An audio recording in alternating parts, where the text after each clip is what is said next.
In the wake of the Black Lives Matter protests that swept the globe, people have started to examine every part of our society to try and root out the underlying biases that exist, from the police to corporate hiring practices and even pancake syrup.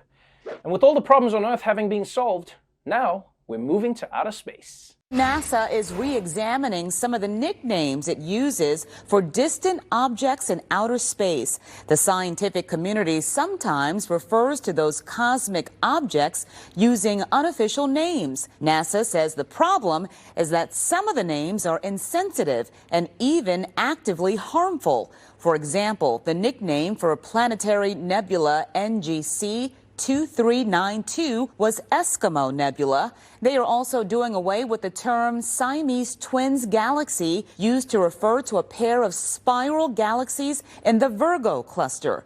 That's right, people. NASA is making space woke. And I'm fine with renaming stuff as long as they don't try and change the name of black holes.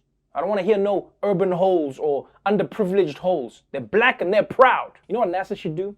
If they want real change, they should cancel the moon. Yeah, I said it. The moon is racist as hell. This big white thing constantly following me around like it thinks I'm going to steal something at night. F off, moon! Actually, here's an idea for NASA.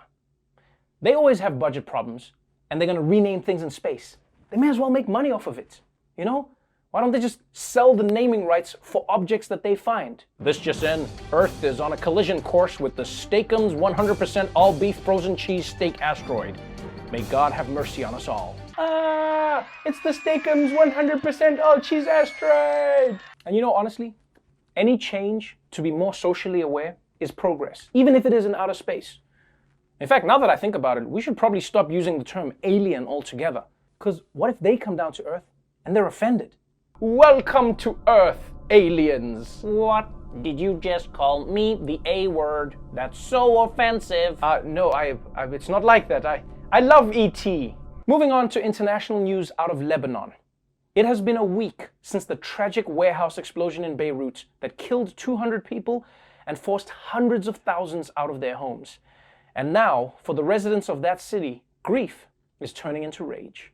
Overseas now to Beirut, where anger is boiling over nearly a week after that devastating and deadly explosion. The ammonium nitrate, customs officials say, was negligently stored here, despite their repeated complaints, may have been the spark for a wider movement. Protesters took to the streets throughout the weekend, and now at least 3 key government officials have resigned. Their demand is clear: revolution. This weekend, thousands of protesters called for a new government in Lebanon and clashed with security forces sent in to disperse them. The demonstrators briefly occupied government buildings until they were pushed out.